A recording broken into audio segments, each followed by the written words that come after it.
First of all, we thank God for being here and just to be alive right now. And my name is Ray. I'm one of Jim's former teammates. Everybody can go introduce themselves and say their name, say a little bit right now. And then at the end, we're going to say a little bit on the camera, whatever you want to say about Jim, what he meant to you. And before that, we're going to take the 97-yard walk in remembrance of Jim's big run against Long Beach Poly. That really was one of the biggest plays in Wilson history and pretty much immortalized him as a Bruin, pretty much. And so this is not about me, this is just about him and about the family. My condolences to the family, the Hicks family. People come all the way. Kevin came all the way from Colorado, Joe from Arizona, everybody who's here. And I would like for everybody right now that we can bow our heads and open up with prayer, and then we can go from there. Dear God, we just thank you for this opportunity to come together. We ask that you lay Jim's body eternal rest, grant him peace and serenity, for he's a great warrior and a great man. We ask that you just touch his family, give them strength and courage, pass the torch to one of his young nephews to lead, to be leaders. God, we actually comfort us at this time of pain, that we all trying to hold it together, that we realize now that there's a lot of things going on in this world, but for such a time as this, that we need to stand for what's right and keep on track. Dear God, we ask that you bless us all to continue to be leaders in our communities and our families. And we ask that again, that you lay Jim's soul to rest, dear God. Amen. There's a scripture in Psalm 20 that I want to read to you guys real quick. And I thought about Jim when I was reading this, and I just want to share this. May the eternal answers find you, come to rescue you, whether desperately cling to the end of your rope. May the name of the true God be your shelter. May he extend hope and help to you from his holy sanctuary and support you from his sacred city of Zion. May he remember all that you have offered him. May, with your burnt sacrifices and your undying mercy, may he grant the dreams of your heart and see your plans through to the end. When you win, we will not be silent. We will shout and raise high our banners in the great name of our God. May the Eternal say yes to all your requests. I don't fear. I'm confident that help will come to the one anointed by the Eternal. Heaven will respond to his plea. His mighty right hand will win the battle. Many put their hopes in chariots, others in horses, but we place our trust in the name of the Eternal One, our God. And soon our enemies will collapse and fall, and never to return home. And all the while we will rise and stand firm. Eternal One, grant victory to our King. Answer our plea for our help. Jim was a great guy, and I just remembered a lot of things that he said and told me. We spent a lot of time together. It's still hard for me to believe, but this is a time where, things are going hard right now in our country, and we just got to stay focused and remember the good times.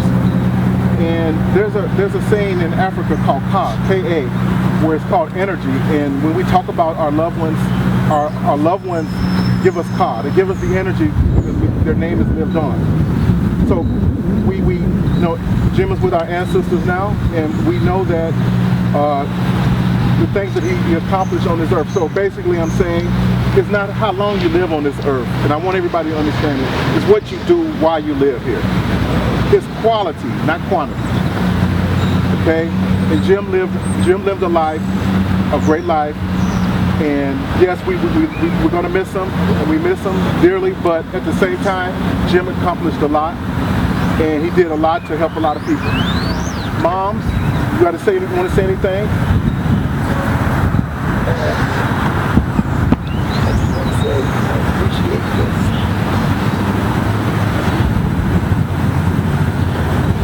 Because I was a good kid. And when I walked on this field, I just brought back all the good memories of all the games. This is all the guys. I love you guys. Love you too. Love you too. Love you too. And I know he's up there looking down and laughing and cracking jokes, probably. Because that was him. But thank you so much for my heart. All I ask you is you walk these yards, you walk them proud, okay? So we're going to start at the 10-yard line. By the numbers, we're going to hold hands, and this young man's going to carry the football. The 97-yard run was important because it really made the game different. And from about the 50-yard line here, if some of y'all remember, there was a block by one of our linemen that blocked for him. Yeah. And he ran all the way to on the sidelines. And it made the national news and everything, but Jim was the guy who could block for you too. So he not only was the kind of guy that could make the run, he was the kind of guy that would block and stand up for you and things like that. And that's what I remember most about him.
Jim was special to me because I met him the first day at Will Rogers at Rogers Middle School. He was the first fastest kid I have ever seen in my life. So I went home and told my parents, "Hey Dad," in Spanish, "I saw the fastest negrito." Oh my goodness, fast as lightning. So we tried out for the football team and both made it. We won championships, stuff like that, and Jim had this thick legs like this all the time, and he always inspired me to be a competitor. And then when we came to Wilson, we were still competitive against each other. I tried to make the football team, but I couldn't. He tried to make the baseball team, but he couldn't. So we kind of made fun of each other right there and there. But man, Jim, one of the fastest dudes I've ever seen, and I was deeply honored to get to know him. And I know he's up above watching this right now with a big smile on his face. Yeah. So, thank you. Thank you.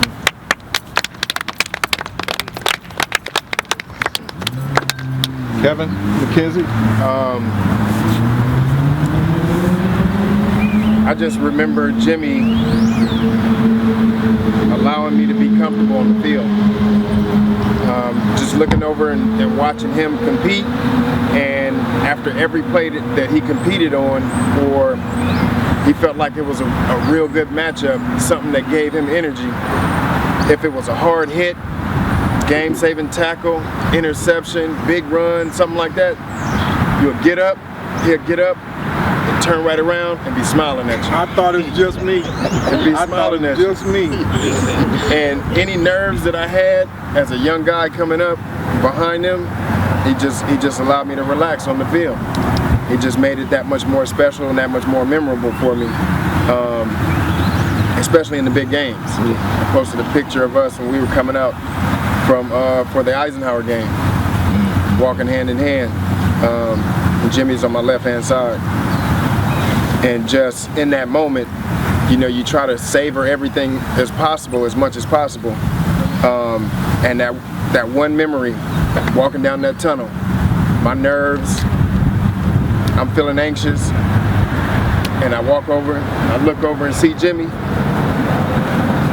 he just like letting it loose, letting it loose. And for me, right there, that just lightened the moment right there. I was able to soak it in, go out there, and ball right alongside with him. So, thanks, Jimmy. A little bit more than a few of y'all. I knew he stayed around the corner with Joe LeBay. Bishop lived right next door to him. So every day after school, we was all together. But like Kevin said, it was a few plays that I noticed somebody was laughing when they was getting up after a few hard hits. I said, something must be wrong with this dude. And I looked over and it was my own teammate, Jim. I said, okay, but that side of the field is all right then. Because they ain't crazy enough to go over there on Jim's side, you know. He was a good cat, good soul. He carried himself like a man should. Proud to be his teammate, and his mama raised his good son. So, thanks, Troy. Terry? Thank you.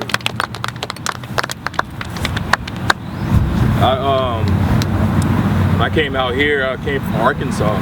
My name is Terry Mosby, by the way. I came from Arkansas, and you know, I didn't really know anybody, but I guess I was playing so well on the JV level. Coaches came down, snatched me up to the varsity level, and that's when I met Jim, and Kev, and Troy, and all these guys here. And I just remember Jim being just a competitor, like just in practice. I was a practice dummy, so every chance they got to put me in to emulate a good running back on another team that we were playing or something, I was that guy. So we would do the plays. Jim hit just as hard as anybody on the field. I remember getting hit coming to the left side by Jimmy, getting hit coming to the right side by Kevin and Frankie, and I was just that guy, just like I was there to make everybody better. But just recently though, I ran into Jim. It was around the time where his father was sick. I think he passed away, and I ran into Jim at Target, and man, it was just like that. It was like we never stopped talking to each other. That's how much love that he had. When he saw me, open arms right away, and I'm always gonna remember Jim as being that guy that's full of love and caring about the younger guys, and just remember him being a real good cat, man. I hate this happened to him, but he's always gonna be in our prayers. All you guys gonna be in our prayers, and if y'all ever need anything, reach out, man. We're here for you. All right. Some of Jim's family, you guys want to talk, say something before we go in? You got to say something?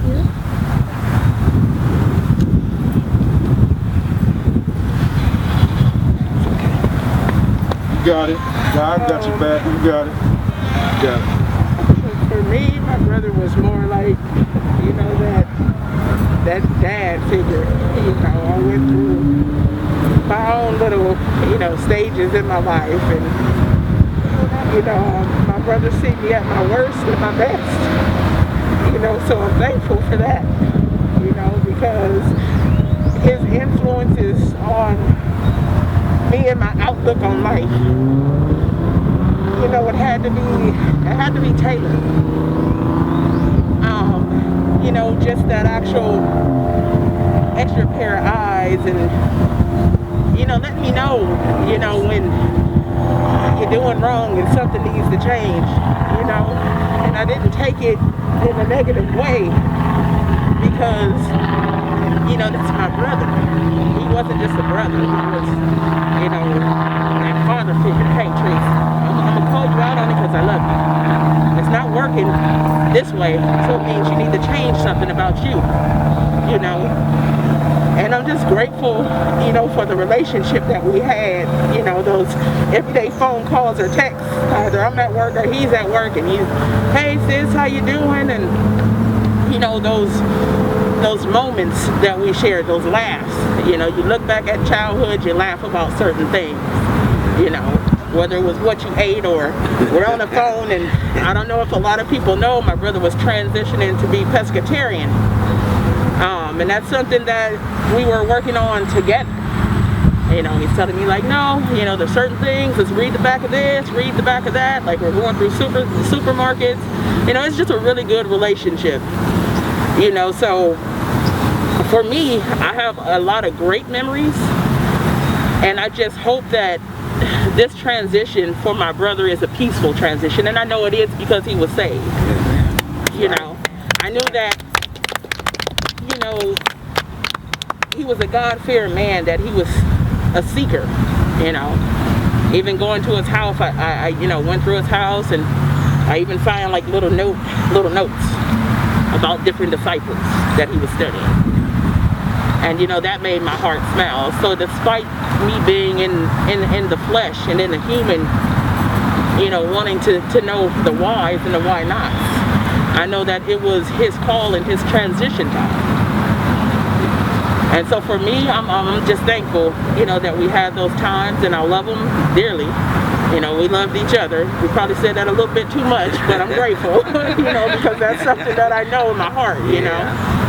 And I just, you know, thank everybody here, you know, for just getting together and just, you know, letting everyone know what type of person that he was. And I'm glad to know that he left an impact. So thank you guys very much. Ma'am? You okay? T? We got Anthony Compson from Long Beach Poly, ironically. No pun intended. We all grew up together, still Long Beach. Next time, thank you for the invitation and the family. My condolences. Nothing but mutual respect, man. We played against Jimmy. We knew Jimmy. I call him a Long Beach legend. Gone too soon. But the memories I have of a man, one is when he took that rock and he pretty much sealed the game when y'all beat us in '91. We had a chance. I was having a great game against Jimmy. He was playing cornerback and running back. I only played receiver, so I wasn't as tired. But he was hitting me. Every time I caught the ball, he was hitting me and smiling and laughing. And he would help me up from time to time. It was either him or Davies. One of them two corners. And you know, Timo came in, you know, and K-Mac came in. It was like they were taking turns hitting me. But I remember Jimmy's smile, man. And as he ran that rock about 80 yards to this end zone right here, and he was on the sideline. I get it mixed up with K-Mac's touchdown. They looked at the same touchdown. But they ran this sideline right here.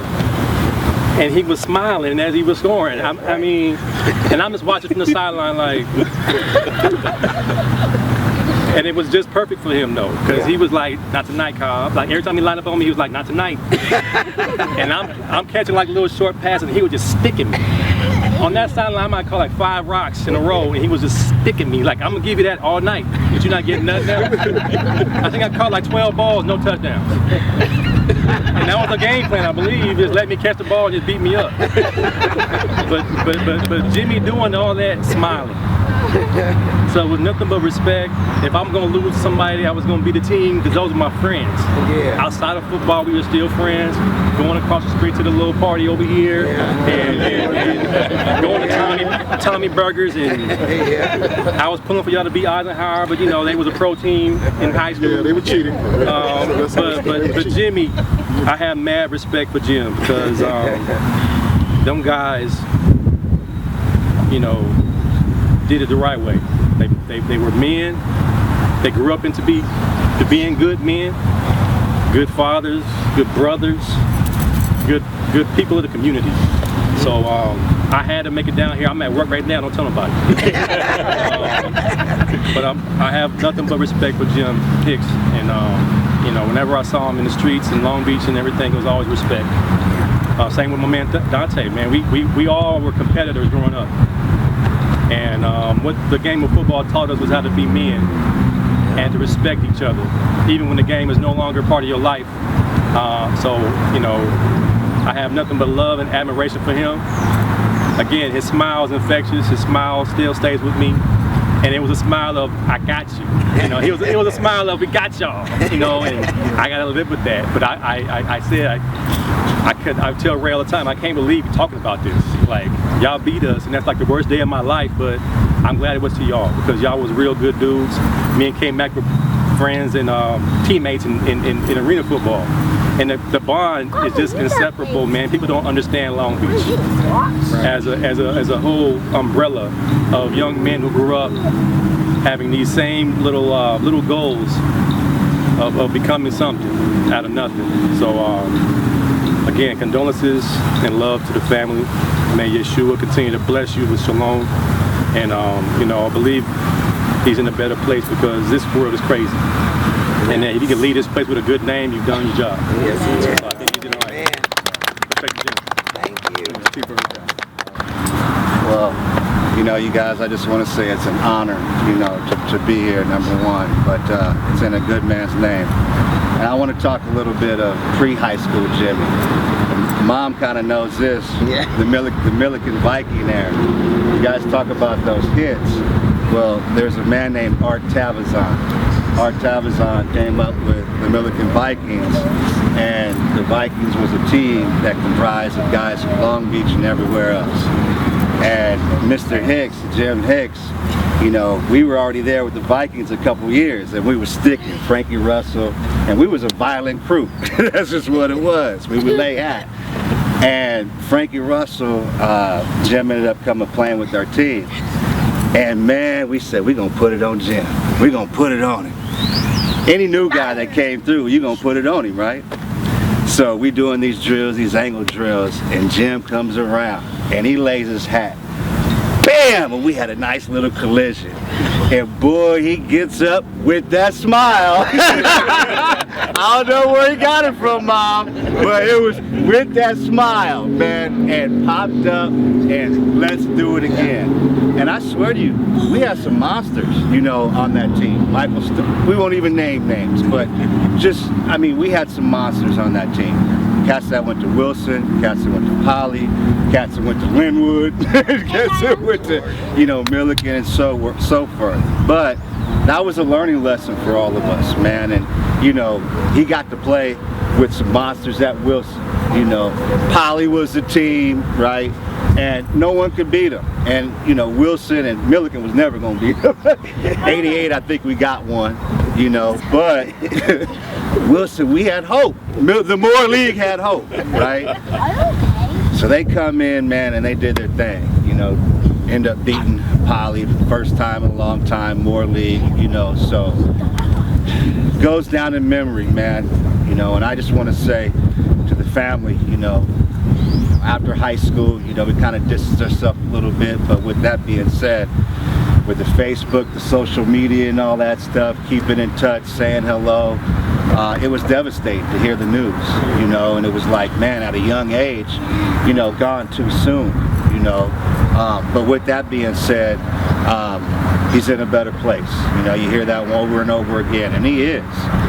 We all are believers here, you know.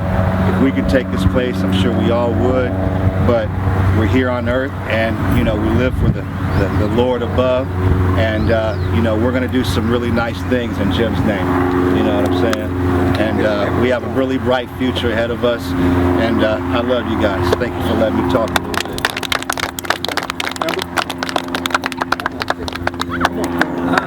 Jim's mother. Hi, I'm Jim's mom.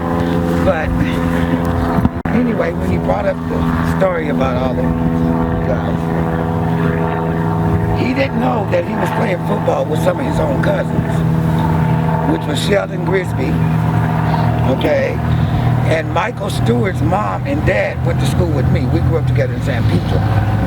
Small world. So that shows you how small the world is. But the day that I told him, I said, Jim, guess what? I said, you're playing football with one of your cousins. He's like, Mom, nobody on my team related to me. I said, okay. I said, you know a boy named Sheldon? Yeah. I said, well, that's your cousin. Oh my God. And he just clowned that day, you know. But he laughed and he said, oh, that's a good chance to get with these guys, you know, knowing their family. when he was here in June for his birthday party, when he first got to my house, the first thing he gave me a hug and everything. He went straight to my refrigerator. So God, he want me to cook something. Man, he opens the fridge. This is no good for you. This is no, and I'm standing there and I'm like, are you kidding me? Jim put Mama's food back in the refrigerator. He says, Mom, this is no good for you. And believe it or not, the meat that he did, it's not. You know, and I'm just saying that to say this. His spirit was never down. He could be having a bad day and you wouldn't even know it. Not unless you knew him. You know, because he's always going to have that smile on his face. And I know that my son is in a better place. No pain, no suffering. We the ones suffering down here. But one thing you guys have to remember, we all got to go take this journey one day. And it was just his time. His work was done here. And God called him home. It's hard for me to accept it, but I have to. And I just want to say to Wilson Woodrow High School and to all his football team members and everybody that loved him and knew him, thank you so much for loving my son.